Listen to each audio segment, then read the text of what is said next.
जयपुर के चोमू में हालत जो है शांतिपूर्ण हो चुकी है। पुलिस के आलाधिकारी ने जायजा लिया है।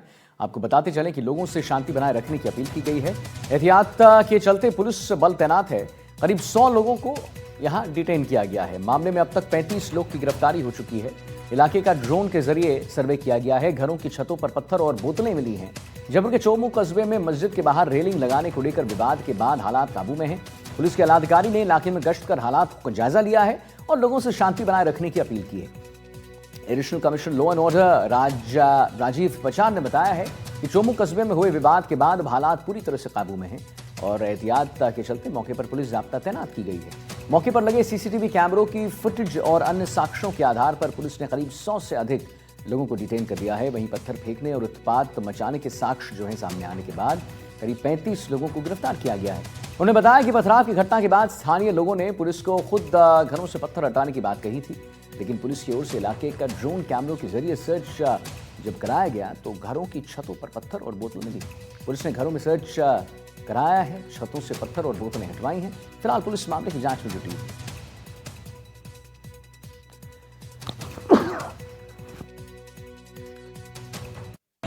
चोमू की जो घटना हुई थी परसों रात, जो अतिक्रमण हटाने को लेकर जो विवाद हुआ, उसमें कल पूरे दिन पुलिस का जाब्ता रहा।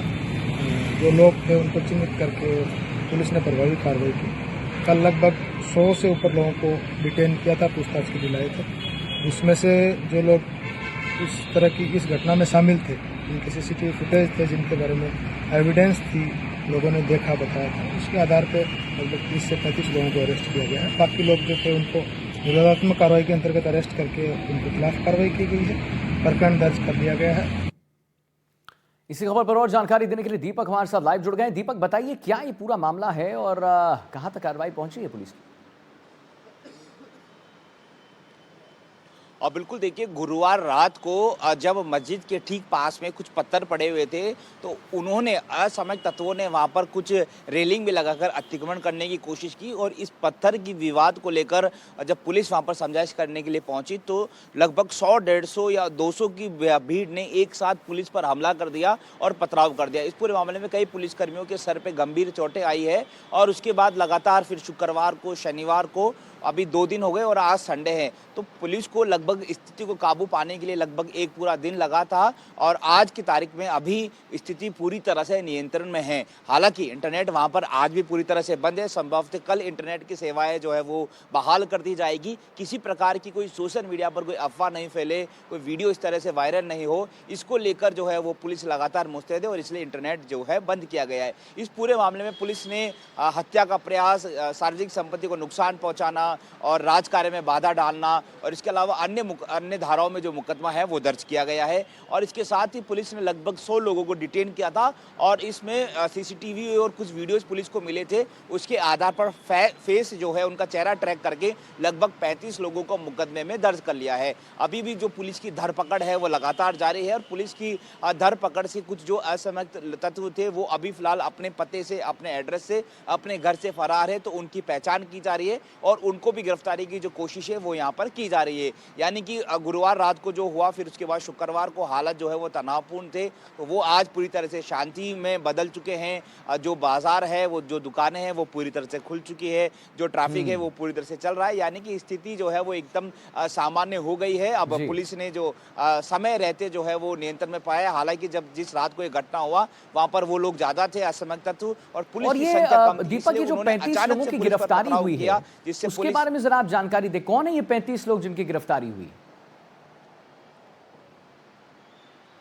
वहीं जो मस्जिद है उसके ठीक पीछे एक बस्ती है, वहीं के आसपास के रहने वाले हैं और स्थानीय ही हैं। हालांकि कुछ व्यक्ति जो है वो आउटसाइडर भी बताए जा रहे हैं, जो कि किराए के मकान में रहते थे। और हालांकि पुलिस को ऐसे एक अंदेशा है कि जो छत है उसके ऊपर जब ड्रोन उड़ाया गया तो वहाँ पर बॉटल्स मिली, कांच की शीशे की बॉटल्स मिली, ईंट के टुकड़े मिले, पत्थर के टुकड़े मिले। यानी कि पुलिस को एक अंदेशा है, इंटेलिजेंस को ऐसा अंदेशा है कि संभवतः कुछ इनके माइंडसेट में, असामाजिक तत्व में कहूँ कहूँगा, किसी को मैं टारगेट नहीं कर रहा, असामाजिक तत्व होते हैं, वो किसी भी समाज, किसी भी धर्म से हो सकते हैं। उनके माइंड में पहले से ही ये चल रहा था कि कुछ इस तरह की हरकत करनी है, तो कहीं न कहीं उन्होंने पहले से अपनी छतों पर इस तरह की सामग्री जो है वो रखी थी और जैसे ही उनको मौका मिला तो उन्होंने जो पथराव है वहाँ से शुरू कर दिया। पत्थर फेंके गए, ईंटें फेंकी गई, काँच की बॉटल्स फेंकी गई, जिससे पुलिसकर्मी कहीं न कहीं इसमें घायल हुए हैं। हालाँकि पुलिस का बहुत इसमें सराहनीय कार्य रहा, क्योंकि स्थिति और बिगड़ सकती थी, लेकिन पुलिस जब एक्शन में आई तो पुलिस ने घर में घुस के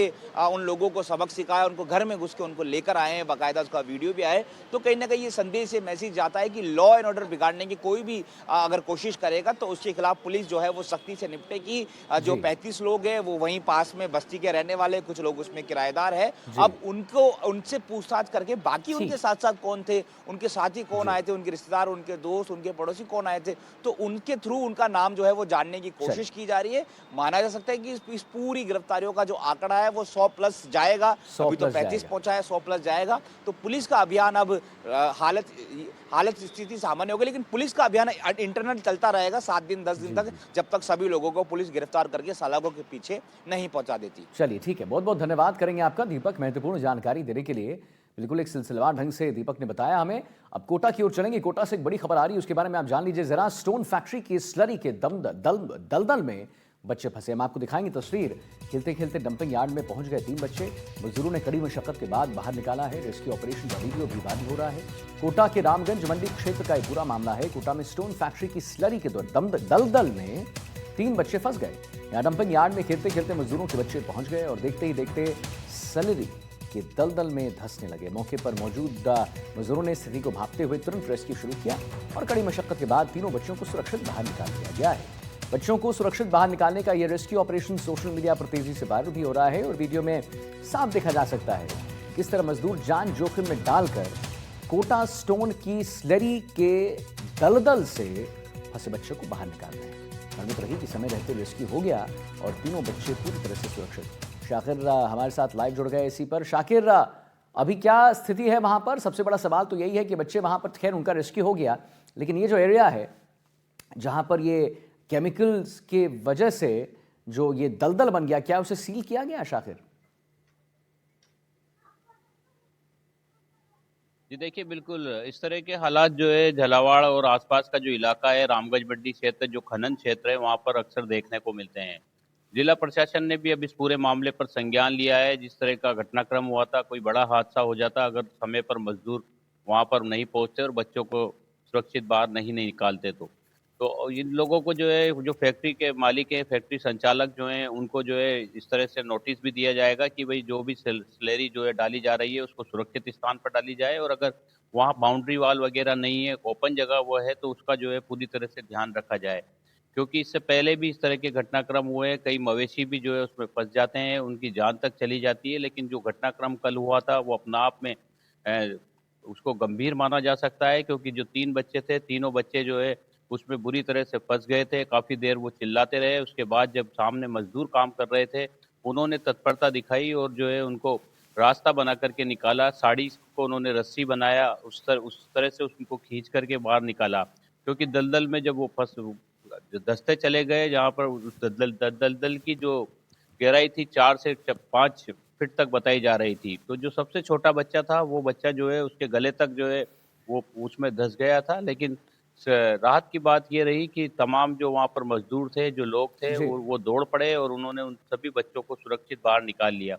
अब इस पूरे मामले में जो है जाहिर तौर पर, क्योंकि अब ये जिला प्रशासन के संज्ञान में भी मामला आया है, तो एक बार फिर जो है तमाम फैक्ट्री संचालकों को ताकीद किया जाएगा, नोटिस दिया जाएगा कि ये जो फेंका जा रहा है स्लरी, कोटा स्टोन का वेस्ट मटेरियल, इसको सुरक्षित स्थान पर डाला जाए और अगर कहीं बाउंड्री वाल नहीं है, ये ओपन जगहों पर है, तो उसके लिए बाकायदा जो है पूरे सुरक्षा के इंतजाम जो है वहाँ पर किए जाएं। चलिए ठीक है शाकिर, बहुत बहुत धन्यवाद शाकिर, धन्यवाद, महत्वपूर्ण जानकारी आपने दी है। और अब हम आगे बढ़ेंगे। पाली में एक सनकी युवक का आतंक देखने को मिला है। जी हाँ, ससुराल पहुंचकर अपने सास ससुर पर तलवार से हमला किया इसने। आपको हम दिखाएंगे तस्वीर। और इस हमले में युवक की सास और पत्नी गंभीर रूप से घायल हुई हैं।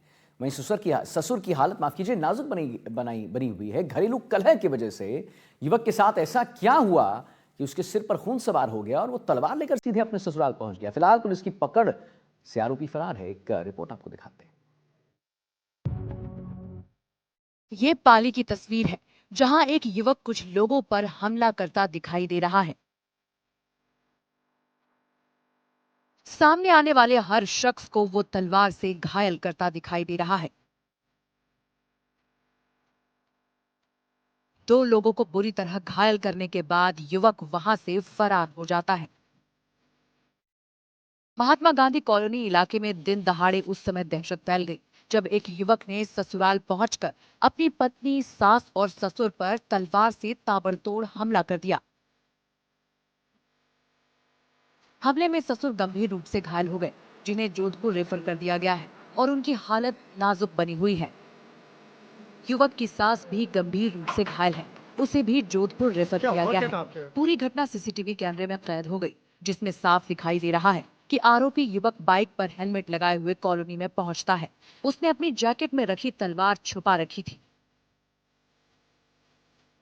जैसे ही उसने अपनी पत्नी को देखा, वो तलवार निकालकर उसकी तरफ दौड़ पड़ा। पत्नी जान बचाने के लिए घर के अंदर भागी। इसी दौरान बीच बचाव करने आई सास को आरोपी ने तलवार से पैर और हाथ पर हमला कर दिया। जब ससुर ने बचाने की कोशिश की तो आरोपी ने एक ही बार में उन्हें गंभीर रूप से घायल कर दिया, जिससे वो जमीन पर गिर पड़े। पहले वो मारपीट करता था तो फिर मैं अपने घर पे आ गई, उसको छोड़ के मेरे बच्चों को लेके फिर मैंने महिला थाना में केस किया। फिर वहाँ से मैंने इसको तलाक का लगाया। बोल रहे मैं तुझे लेके जाऊंगा जबरदस्ती। मैंने बोल दिया मैं नहीं जाऊंगी, तो इसलिए वहाँ के पहले मेरी मम्मी को मारा, फिर मुझे मारा। प्रत्यक्षदर्शियों के अनुसार आरोपी करीब 30 मिनट तक मोहल्ले में तलवार लहराते हुए हंगामा करता रहा। जो भी व्यक्ति बीच बचाव के लिए आगे आया, उसे भी चोट लगी। घटना के बाद पूरे इलाके में अफरा तफरी और दहशत का माहौल बन गया। पहले इसने कुछ बोला नहीं और हम भी सोचे तो कुछ नहीं, ऐसे ही है। अब तो वापस जोधपुर रहते 3 साल से, ये दोनों हस्बैंड वाइफ अलग ही रह रहे थे। हाँ रे, तो उसके बाद है ना जोधपुर के अंदर फिर मारपीट की लोगों, तो ये वापस यहाँ आ गए। यहाँ आने के बाद वापस आया था एक बार, तो फिर सारे बैठ के मस्त सलजवाड़ा कर दे कि हाँ राजी सा कर दे कि हाँ भेजेंगे करेंगे। तो आज ये वापस आ गए, वापस आके सीधा हमला ही किया इसने। हमले में घायल हुए लोगों को तुरंत अस्पताल पहुंचाया गया, जहां से हालत गंभीर होने पर उन्हें जोधपुर रेफर कर दिया गया। फिलहाल युवक के ससुर वेंटिलेटर पर हैं। जानकारी के अनुसार महात्मा गांधी कॉलोनी निवासी जगदीश जोशी ने करीब 8 साल पहले बेटी आशा की शादी अजय से की थी, जो मूल रूप से मेड़ता सिटी का रहने वाला है और जोधपुर में इलेक्ट्रीशियन का काम करता है। आशा अपने 3 बच्चों के साथ लंबे समय से बिहार में रह रही थी। 8 साल पहले युवक की शादी हुई थी। 4 महीने से पति पत्नी के बीच चल रहा था विवाद। महिला अपने 3 बच्चों के साथ बिहार में शिफ्ट हो गई थी। आरोपी अजय बार बार अपनी पत्नी को घर बुला रहा था। ससुराल वाले अपनी बेटी को भेजने को तैयार नहीं थे। युवक इसी बात से पत्नी और ससुराल वालों से नाराज था। युवक ने पत्नी और ससुराल वालों पर जानलेवा हमला कर दिया। 30 मिनट तक हमले करने के बाद मौके से युवक फरार हो गया।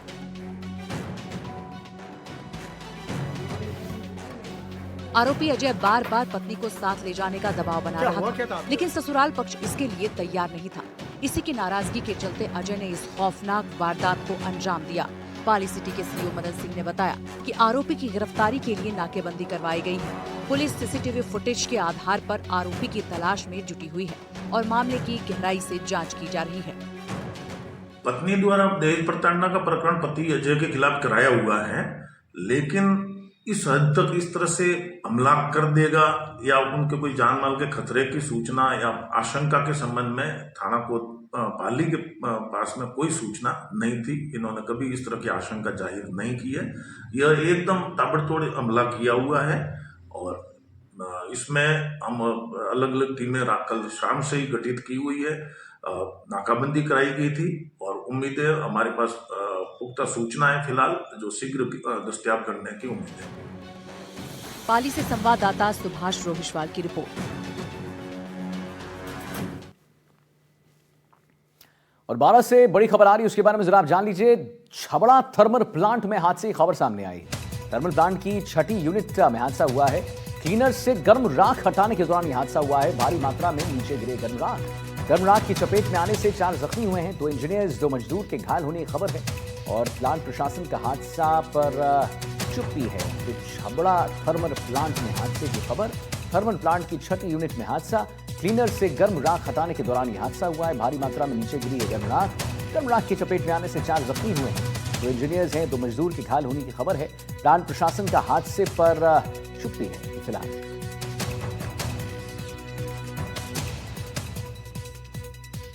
तो 12 में छबरा थर्मल प्लांट, यहां पर हादसा हुआ है। थर्मल प्लांट की 6ठी यूनिट में हादसा और क्लीनर से गर्म राख हटाने के दौरान यह हादसा हुआ है। हम आपको लगातार एनडीटीवी राजस्थान पर खबर दिखा रहे हैं। भारी मात्रा में नीचे गिरी है गर्म राख।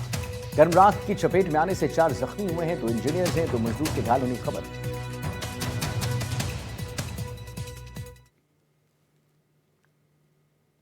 बड़ी खबर आ रही है धौलपुर से, जहां धौलपुर में चोरों के हौसले बड़े बुलंद हैं दोस्तों। मकान और ब्यूटी पार्लर को निशाना बनाया गया है।